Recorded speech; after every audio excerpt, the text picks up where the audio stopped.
আওয়ামী লীগের অনেক কাছের লোকজনও বুঝে গেছে সামনে সরকারের জন্য কঠিন পরিস্থিতি অপেক্ষা করছে। দর্শক, আমরা আলোচনা করছি 24 মে 24। আওয়ামী লীগের মিত্র, একসময় ঘনিষ্ঠ ছিল, এমনকি কিছুদিন আগেও মন্ত্রী ছিল, এমপি ছিল, কিন্তু এবার মন্ত্রী হতে পারেনি বা এমপি হয়েছে, বা আওয়ামী লীগের খুব বিশ্বস্ত লোক ছিল, এরাও এখন বিশ্বাস করা শুরু করেছে যে সরকারের অবস্থা 12টা বাজতে বেশি দিন লাগবে না, সামনে বুঝবে যে পরিস্থিতি কতটা কঠিন, ভয়াবহ। সেরকমই ইঙ্গিত পাওয়া যাচ্ছে। দর্শক, একটা বক্তব্য আপনাদেরকে একটু বিশ্লেষণ করে শোনাবো।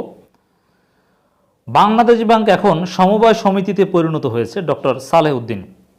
এই ডক্টর সালেহ উদ্দিনকে, তিনি একসময় আওয়ামী লীগের খুব ঘনিষ্ঠ ছিলেন, আওয়ামী লীগ তাকে পছন্দ করে ভালো ভালো পদ পদবি দিয়েছে, আওয়ামী লীগের ঘনিষ্ঠ লোক ছিল। সালেহ উদ্দিন সাহেবের মাধ্যমে কখনো বিএনপি জামাত উপকৃত হয়নি, বা বিএনপি জামাত অ্যাডভান্টেজ পায় এরকম কোনো তৎপরতা চালায়নি।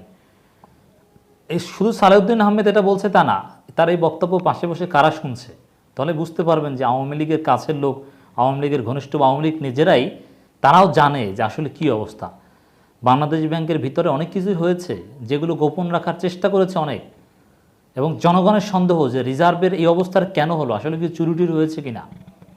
একসময় তো হয়েছিল, তার কুল কিনারা পায়নি, নিরাপত্তার অভাব, ঋণ খেলাপিদের দৌরত্ব, তাদের বিরুদ্ধে ব্যবস্থা নেওয়া যাচ্ছে না।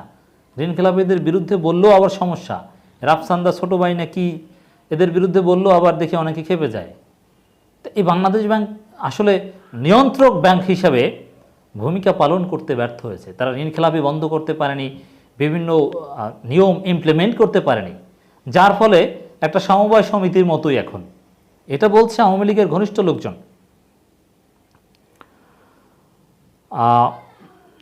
দেখেন, এখানে স্পষ্টভাবেই এই প্রোগ্রামে যেখানে বসে এই কথা বলা হয়েছে সেখানে কারা ছিল আমি আপনাদেরকে শোনাবো। বাংলাদেশ ব্যাংকের সাবেক গভর্নর ডক্টর সালেহ উদ্দিন আহমেদ বলেছেন, বাংলাদেশ ব্যাংক এখন নিজেরাই সিদ্ধান্ত নিতে পারে না, সিদ্ধান্তের জন্য ব্যবসায়ী ডাকে, রাজনীতিবিদ ডাকে। সকালে সিদ্ধান্ত নেয়, বিকালে পরিবর্তন করে। অবস্থা এমন যে এখন বাংলাদেশ ব্যাংক একটা সমবায় সমিতিতে পরিণত হয়েছে। এই কথা বলে এমপি বা গুরুত্বপূর্ণ লোকজন শুনছেন হা করে। কিছুদিন আগে আপনারা দেখেছেন যে কোনো কিছুর সমন্বয় নেই, একবার সাংবাদিকদের ঢুকতে বাধা দেওয়া হয়, আরেকবার বলে সাংবাদিকদের ঢুকতে কোনো বাধা নেই। ওবায়দুল কাদের বলেন যে সাংবাদিকরা কেন ঢুকবেন, আর বাংলাদেশ ব্যাংক বিবৃতি দিয়ে বলে যে ঢুকলে সমস্যা নেই, ঢুকতে পারবে, বাধা দেওয়া হয়নি। কোনো ব্যালেন্স নাই। রাজধানীর একটা হোটেলে ব্যাংক খাতের সমসাময়িক ইস্যু নিয়ে একটা গোলটেবিল আলোচনা হয়। সেখানে এই সালেহ উদ্দিন আহমেদ এই কথা বলেন। ডক্টর সালেহ উদ্দিন বলেন, বাংলাদেশ ব্যাংক নিজেরা সিদ্ধান্ত নিতে পারছে না, নিজেরা সিদ্ধান্ত নিতে পারছে বলেই আজ ঘন ঘন সিদ্ধান্ত পরিবর্তন করছে। আমরাও চালিয়েছি, এত সিদ্ধান্ত পরিবর্তন করেনি, এত সার্কুলার দেয়নি। এখন কেউ খেলাপি হলে তার জন্য একটা প্রতিষ্ঠান ঋণ পাবে না, তবে অন্যগুলো পাবে।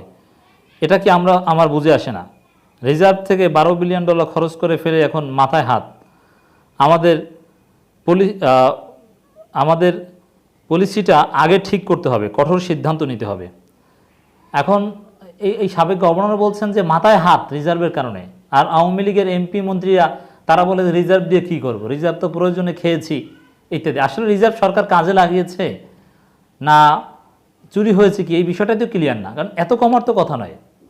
অতি প্রয়োজনীয় মেডিকেল প্রোডাক্ট বা বিভিন্ন জিনিস আমদানি করতে এখন বেগ পেতে হবে, কারণ আপনি এলসি খুলতে পারবেন না, রিজার্ভ নাই, আপনি কি দিয়ে পরিশোধ করবেন। আবার ডলার পাওয়া যাচ্ছে না, ভয়ানক অবস্থা। তিনি বলেন, এখন ব্যবসার মতোই খেলাপি ঋণ মডেলে পরিণত হয়েছে। সুশাসনের অভাবে রাজনৈতিক ব্যবসায়িক কারণে এটা নিয়ন্ত্রণ করতে পারছে না কেন্দ্রীয় ব্যাংক। মানে আওয়ামী অলিগার্করা, আওয়ামী লীগের প্রভাবশালী লোকরা টাকা মেরে খায়। তা তাদেরকে বাংলাদেশ ব্যাংক কী করবে, তাদের বিরুদ্ধে কী ব্যবস্থা নেবে? সরকার তাদেরকে বাঁচিয়ে দেয়। সমস্ত ঋণ খেলাপি সব আওয়ামী লীগ। তবে এটা না হলে কেন্দ্রীয় ব্যাংক যতই ক্যাশলেস সোসাইটি, সংকোচনমূলক মুদ্রানীতি, ক্রলিং পেগ দিয়ে পরিস্থিতি উন্নতি করতে চায়, সেটা কোনোভাবেই সম্ভব না। মূল হচ্ছে জনগণের কাছে আওয়ামী লীগ সরকারের কোনো জবাবদিহিতা নেই, কারণ তারা জনগণের ভোটে নির্বাচিত হয়নি। এর ফলে তারা যা ইচ্ছা তা করছে। এর কারণে আওয়ামী লীগের লোকজনও আওয়ামী লীগ সরকারের কথা শুনছে না, কারণ জানে যে এই সরকারের নৈতিক ভিত্তিই নেই। তারা অনেক কিছু ফাঁস করে দিবে। বড় বড় ঋণ খেলাপিদের বিরুদ্ধে ব্যবস্থা নিতে গেলে সেই ঋণ খেলাপিরা ফাঁস করে দিবে অনেক কিছু, যে আসলে তাদের কাছ থেকে সরকার কি অবৈধ সুযোগ সুবিধা নিয়েছিল। অনেক কিছু সামনে আসছে, ঘটনা একটা ঘটলে সামনে আসে। যেমন আনোয়ারুল ইসলাম আজিম বা আনার যে এমপি, যাকে হত্যা করা হয়েছে ভারতে, সেই লোকের সম্পর্কে যেসব অবাক করা তথ্য, শত শত কোটি টাকার হুন্ডি বাণিজ্য, স্বর্ণ চোরাচালান সহ নানান অবৈধ প্রোডাক্টের অবৈধ বাণিজ্যের কথা এখন আসছে, হানি ট্র্যাপের কথা আসছে, তার চরিত্রের কথা আসছে, এবং তিনি যে ইন্টারপোলের রেড নোটিশ খাওয়া লোক, তিনি যে একসময় ফিউজিটিভ আসামি ছিলেন, তার বিরুদ্ধে যে 21টা মামলা ছিল ইত্যাদি ইত্যাদি, মানে এগুলো কিন্তু যাতে আগে জানতো না। এমনভাবে এমপি হয়েছেন, সংসদে যেন মনে হয় যেন দুধের দোয়া, অথচ ভয়ঙ্কর অপরাধী মাফিয়া চক্রের লোক এখন সামনে আসছে। তো এরকম যে আসলে এরকম ভয়ানক লোকজন সরকারের আশেপাশে বা তারাই সরকারের ক্ষমতায় রেখেছে, এজন্য ঋণ খেলাপিদের বিরুদ্ধে ব্যবস্থা নিলে হয়তো অনেক গোপন কথা, ভিতরের কথা ফাঁস হয়ে যেতে পারে। সাবেক গভর্নর বলেন, নিয়ন্ত্রণ কর্তৃপক্ষ মানে শক্তভাবে ব্যবস্থা নিতে হবে। বাংলাদেশ ব্যাংক এখন সকালে একরকম নিয়ম করে, বিকেলে আবার আরেকজনের কথা শুনে তা পরিবর্তন করে। এসব সিদ্ধান্ত আবার নেয় কখনো ব্যবসায়ী রাজনীতিবিদদের সঙ্গে বসে, আবার বাংলাদেশ ব্যাংক সমবায় সমিতিতে পরিণত হয়েছে। চমৎকার কথা বলেছেন আওয়ামী লীগের এই ঘনিষ্ঠ বন্ধু। তিনি আরও বলেন, আইনে বাংলাদেশ ব্যাংকের স্বায়ত্তশাসন দেওয়া আছে, কিন্তু এখন তার অভাব লক্ষ্য করা যাচ্ছে, তা অর্জন করতে হবে। এখন সুদ হার, ডলারের দর অনেক আগেই বাড়ানো দরকার ছিল, তা না করায় ভালো করতে গিয়ে মানুষের উপর চাপ বাড়ছে। শুধু সংকোচনমূলক মুদ্রানীতি, ডলারের দাম বাড়িয়ে কিংবা সুদ হার বাড়িয়ে প্রবৃদ্ধি হবে না। প্রবৃদ্ধির জন্য ক্ষুদ্র মাঝারি শিল্প, কৃষিতে ঋণ বাড়াতে হবে। আমরা তো বলি যে প্রবৃদ্ধি করুন আর যাই করুন, আগে নির্বাচন লাগবে। জনগণের সরকার না হলে সেই সরকার কোনো প্রবৃদ্ধি কিচ্ছু বাড়াতে পারবে না, সব জায়গায় ভেজাল ঢুকবে। দেখেন, অনুষ্ঠানে সাবেক পরিকল্পনামন্ত্রী এম এ মান্নান, আওয়ামী লীগের লোক, এবিবির সাবেক চেয়ারম্যান নুরুল আমিন, সিপিডি সম্মানীয় ফেল অধ্যাপক মুস্তাফিজুর রহমান, সংসদ সদস্য বেশি আনিসুল ইসলাম মাহমুদ প্রমুখ উপস্থিত ছিলেন। মানে আনিসুল ইসলাম মাহমুদ, ওই জাতীয় পার্টি আওয়ামী লীগ তো একই, এর মধ্যে পার্থক্য করাটা একেবারেই বোকামি।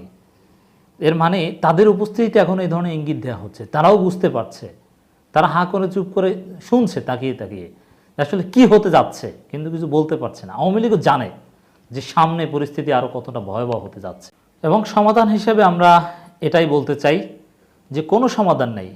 ডক্টর সালেউদ্দিনদের পরামর্শ, সিপিডির পরামর্শ, দেবপ্রিয় ভট্টাচার্যদের পরামর্শ, এইসব পরামর্শ কোনো কাজ আসবে না।